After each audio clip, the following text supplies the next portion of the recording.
professional. There you go. There I go what?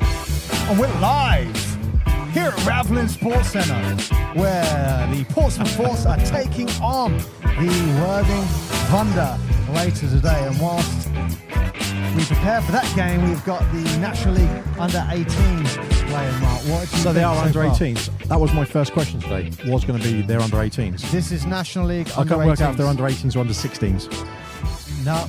And you know what? There's one of the players for the under-18 is actually playing for the men's every now and then. That's number 15, Kai There's some Walker. there's some tall guys for under 18. There are some tall guys. You know, it's not a bad standard.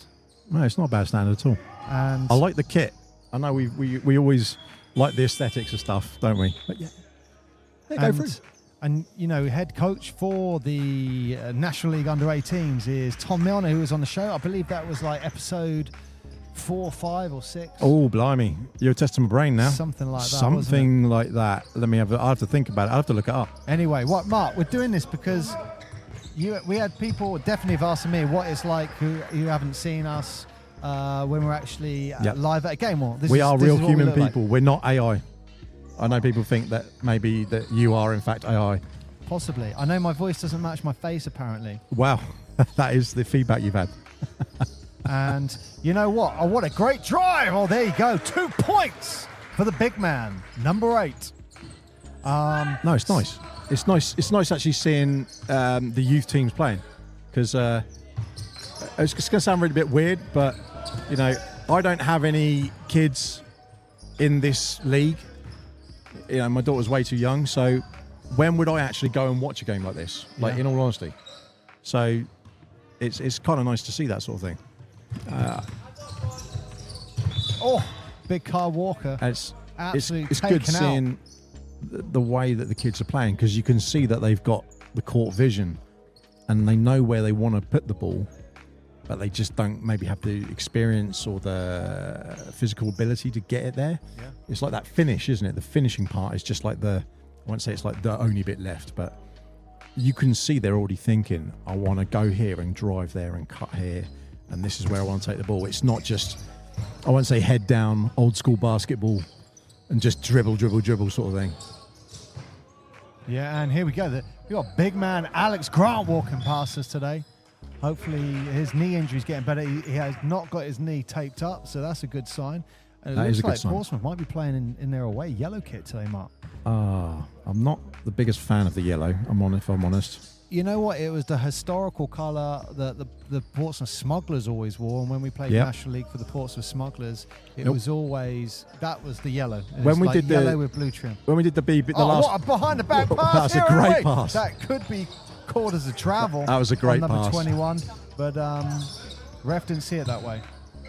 Couldn't quite get the finish on it, but that was very smooth. Oh, the ball's when we getting did the very BBL close one, here. we were talking about the different coloured kits, and one of the ones we mentioned was I think it was Cheshire Phoenix who have the yellow kit. Who was it who had the yellow Manchester kit? Giants. Oh, it's the Giants. The They Giants got have a the really yellow nice kit. yellow That's kit. right. See, I'm getting them mixed up already. But that kit, I was saying, I don't remember many yellow kits, but of course, Indiana, in fact, play with yellow kit. Yeah, they did. They did. What a pass there by the away side. The Phantoms with a great pass. Paul, would you say this game would be improved if the badminton lines were removed? Oh, 100%. So, look, it would be vastly improved. Get rid of the badminton lines, the tennis lines, the football lines, the foosball 1, 2, lines. 3, Get rid of 4, all of that. 5. All of that crap. There's 5 different colorations on the floor. You know what used to drive me nuts, and I really struggled with it sometimes, because I'm partially colourblind. Wow, he called that trouble. Because I'm partially colourblind, when I think at the Mountbatten Centre, the actual basketball lines were yellow. Yes, yeah. Rather than like black. That's fairly obvious once you're in tune with it. But, you know, they were yellow, so a lot of the time I'd run down the court and be like, just run out the court. Run out the sidelines. And look, for the first time in Ravelin history, we've got sponsors putting what do you call those? They're banners. They're banner boards. Banner boards. But Banner boards they're pop-up banners. which are quite handy because the old pop-up banners mean it's a little bit easier to carry around for a start. Definitely lighter. Yeah. Hey, you're going to put the background music to this? Because so many people tell me they love the background music. Are you going to be putting that? Yeah, why not? Yeah, well, I don't know. We'll look back I'll look back before we do the cut, and we'll see how much of the game is coming through, actually, because it'd be nice if some of you guys can hear the game that's going on. This is not artificial sneakers on the floor. These are... And that is an airball. That is an airball at the end of the third quarter. Buzzer beater. Hail Mary at the end. And we have got Portsmouth Fury legend and newcomer. Wow. He's quite proud that he's wearing smuggler colours today, and that's legend Harry Bates. What's worrying is he just walked past that high-vis jacket, and it blended quite nicely with the yellow shorts. I'm just throwing it out there. Yeah. So I mean, just for the listeners, as you get, I think it's 200 people in. You need 2 people with high-vis jackets as, safety monitors. Yeah, kind of and if you don't do that, you then have to hire a private security firm. Private security, yeah. And then for every, is it 100? Every 100 you need another person. Yeah, so not that you can't see us because I've deliberately put out a shot, but here is the official Portsmouth Force high-vis jacket that I will wear if required, but I try not to. It depends how many fans turn up tonight, but let's hope it's under 500. Otherwise, I have to wear that. If you had jaundice or anything like that, it probably wouldn't look that good with the yellow, would it? But yeah, no, it is nice seeing a different team on here, and it also makes you appreciate how many people turn up for the seniors team. Yes, like indeed. How many sponsors we got? It's the Croxtons. Sponsors galore. The Croxton sponsors. If you haven't had a burger at Croxton's, you're missing out in life. That is a fact. Have we established if they got chicken burgers? They got all types of burgers. Because I don't eat red meat, but I'll eat chicken burgers. You name the burger and they got it, Mark. And just to clarify, I am not a vegan. And I just don't eat red meat. I don't want to undersell them. I want to... What a move. That was a great move. What a move. By number 11. Number 11, fair play. Drove in, spin play with the ball. Nice little pivot there. Unfortunately, threw up a brick. And then number 17 for the Phantoms grabbed that rebound and almost dunked it in someone's face. I think even at my fittest, I'd have probably tripped over myself at that point, and my head would have just been hurtling towards the floor. Yeah, probably. And Rob Milner, chairman of the Portsmouth Force, he's in the background. He's just outside the court. Got a few players coming through now, haven't we? Yeah, a couple of players. We got big Gafe, and walking past us is last year's MVP, Simon Olaniyi-Perkun. We got 2, 1 in, 1 out. There you go. One in, one out. Blake's here. So eating his banana. We're in the 4th quarter now of this National League Under 18 game. So do you think that's a ritual banana? Yeah, he needs that energy. The amount of mileage he does during a basketball game, he needs that banana. And the players are... What move. The players are... the men's team are coming in now, getting ready. Tip-off is just under 80 minutes away. How recently has it been that we're doing now the under-18 games before the Force games? Historically, we used to do it. Me personally, this is the first time. Historically, it used to happen quite a lot. There's so many. I got a question, Mark. I got a question that the actual ring itself. Now this happens quite a lot. We get distracted. I got a question the ring. Yeah. Because that is 4 out of 5 plays where it looks like a fairly decent shot, quite close to the basket, has gone up and it's rimmed out. And they shouldn't be rimming out. I mean, that was a basic layup, and it kind of bounced off. And I've got to think that is super rattly. This end is definitely super rattly. I think if you go and look at it from an angle, you can see it. I think the ring is in need of modernisation. Well, you say modernisation. Look at the building. Yeah, you need to replace it. You don't get more modern than this building. But the thing is, look, if they're going to replace that, they might as well just pop them in the centre, and then we can have bleachers both sides. And yeah, so we get apology. I cannot multitask, so I'm just here you go, big Israel Bello walking past, and again another brick off that ring mark. Another brick. It's at 5 for 6 now. That backboard, sorry, not the backboard, the actual rim, it needs replacing, if I'm honest. Like, you got National League players coming down here and absolutely dunking the crap out of it. It's So why is there one ref? what, today? No, it's two. No, there's the second one back there. He's a young guy, so he blended in well. As I was about to say, he is. And He's like stealth. something I forgot to tell you, and I think it's a really interesting. Again, look, that's 6 for 7 on that ring. You could use that to your advantage. You definitely use that to your advantage. It is. I would say it's very forgiving with a jump shot. Harry Milner in the game for National League Under-18 team. He shows a lot of hustle. There you go, 6 for 8. One actually went in. So, yeah. Mark is distracted once again. A lot going on before the game. Daddy duties. Duties. Well, what I wanted to tell you, and I thought it was a really valid point, which was when it comes to refereeing, and I forgot to tell you about this on the podcast. Yep. When it comes to refereeing, there is, I think they're running it in Australia. Yep. Man, that is close. They're running it in Australia, where if a referee is under 18, Yep. they'll wear like a very bright yellow lanyard All right. for the whistle. So it's really clear when you Like see their training bra, basically. Well, it's very clear this is an under 18 referee. Harry, don't steal the children's food.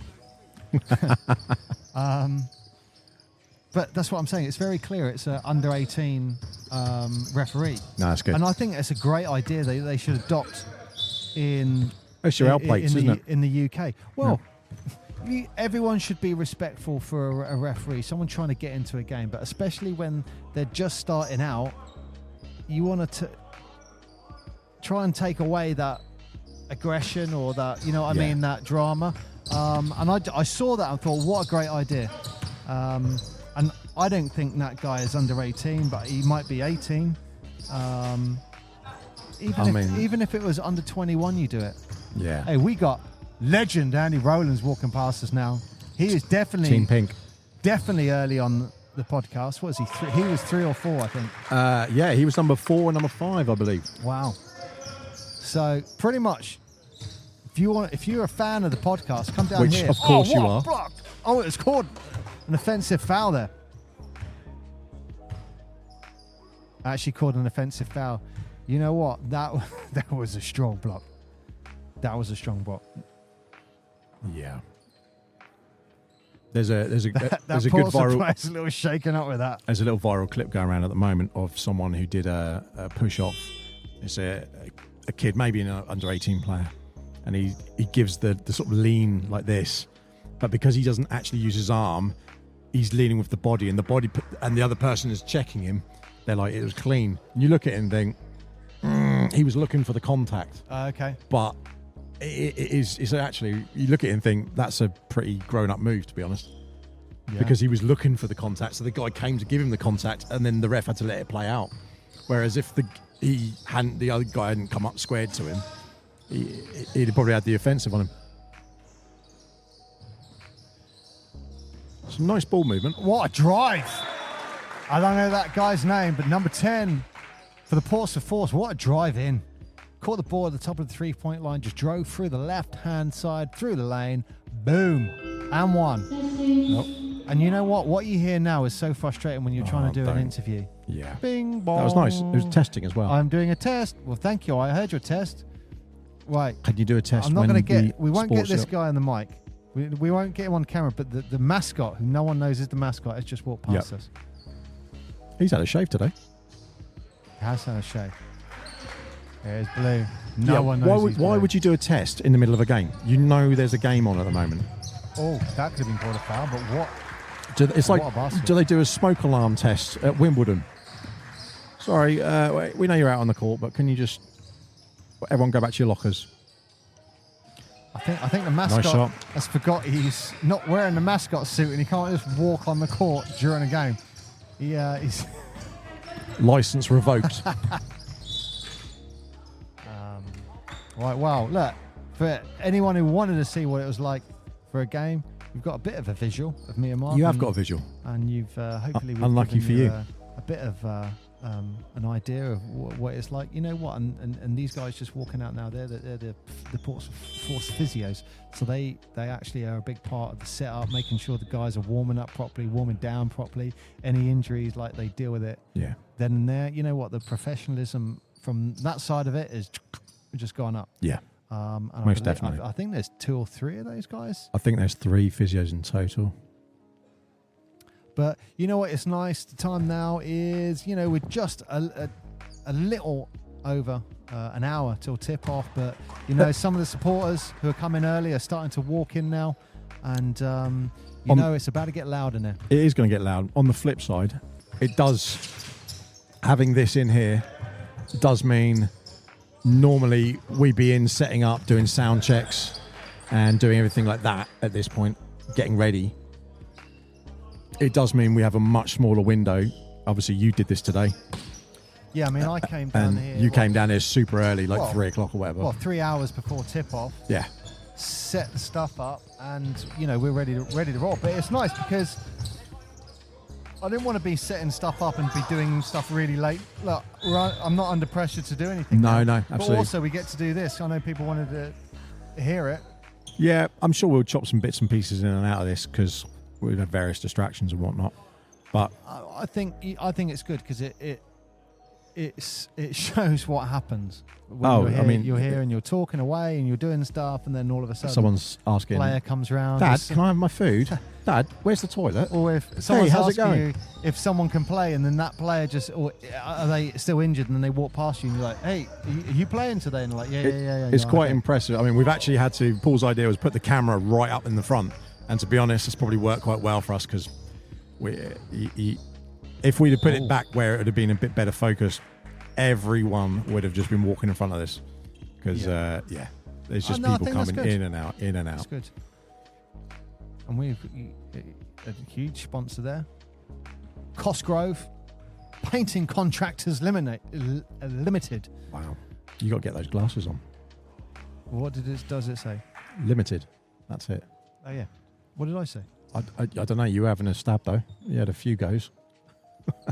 And this is gonna have to get your special Winston Churchill little specs on. Oh, I haven't got him down. Damn it. There's a player down here just trying to get his name because he's playing pretty well. But that's worth knowing. Like people see, there's a player name, there's a sheet, there's a hole. You have to get all this information from the people that you're playing against as well. Yeah, and I have that all in front of me. And what I tend to do is if I've just got this box. I'll show everyone what this is. This is what we've just got here. Right. We've got this. So this is for the Talking Basketball podcast. But on the back, you have got the fixtures. Let's see if I focus it in. There you go. So might focus up now. I think that's great. Look, people put it in their wallet. They know when the game is. Yep. But yeah, so this is what I tend to have. I have this and I have all my notes. Oh, jeez. That sounded like a bang. It hurt. He's right. Yeah. Dusted that one off. He dusted that one off, for sure. So, yeah, I mean, I have all my notes in here. And, when I'm calling players and stuff, I'm just referring to this. And this is what I use for all my notes. You'll see I'm writing stuff during the game. And this is what I keep all my notes. And this is a potential future guest on a podcast. Future victim. I won't say his name just in case he doesn't turn up, but I was trying to get him to come. And that is a referee. No, we want everyone. We hold no grudges. Well, he's done... except traffic warden. If someone was a traffic warden, they're not coming in. Or badminton player. Oh, what about the person who puts the badminton lines down? They knowingly even worse. Even worse. So I won't say his name, but he has done National League, Div 1, all the way down to Div 3, 4, whatever. He is well versed in refereeing National League. Well, but also he started doing BBL games. So he's done a handful of BBL games. So well, let's see if we can tempt him into the lair. Oh, I thought he was going to slam that one down. I thought he was going for that then. He picked that up like, here we go. I thought he was going for that. He just turned his hand around and just released a little teardrop into the basket. Wow, behind the back pass here from the same player. That would have been slick otherwise. This is He's definitely a strong player. Yeah. I mean, look, Portsmouth. He's wearing Luca's number. Yeah, that's probably probably why. Big K Walker again. He was hoping for a call there, but the Phantoms are way too quick. Oh, great play there. Phantoms are way too quick, and I think I'm not being harsh. There's 3 minutes left in the game. They're down by 15. They've been down by 15 the entire second half. This game's over, really, isn't it? But it's had its moments. But I think the Phantoms probably, for this, I think they won it in the first half easily. Yeah, I think probably it's fair to say. First quarter. I mean, all you're gonna do now is it's going to be 1-for-1, isn't it? And you notice I don't know if you can pick up on that, but the crowd get louder now. As more and more people get in, and the crowd get louder. Yeah. Slowly, people filtering in. Yeah. One of the advantages also being a university town is obviously, and having the connection here at Ravlin, is that you're going to get some of the students turn up in the evenings as well, which is nice. Yeah. Because it makes it, it's very difficult when you think of a Division 3 team. There's lots of people there who, in the crowd, you're going to have your friends and family. Yeah. So it's a bit like someone doing a gig at a pub. And you got a lot of your friends or your mates turn up for each of your players and for each of the teams. But we're getting like 300 people plus here.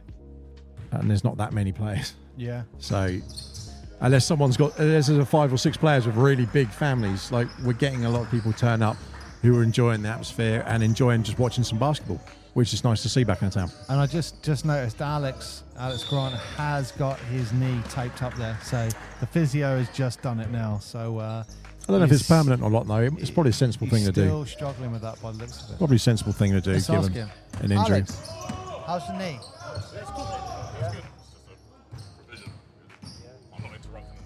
No, we're live. Oh, hello. Yeah, kind of it's big Alex Grant.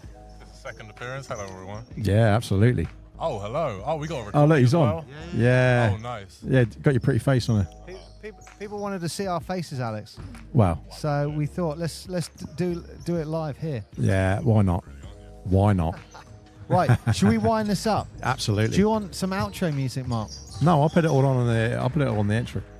Would you like to do the outro music? Yeah. Go on, do some outro music then. Well, look, I've got some more sounds in this one Go as on well.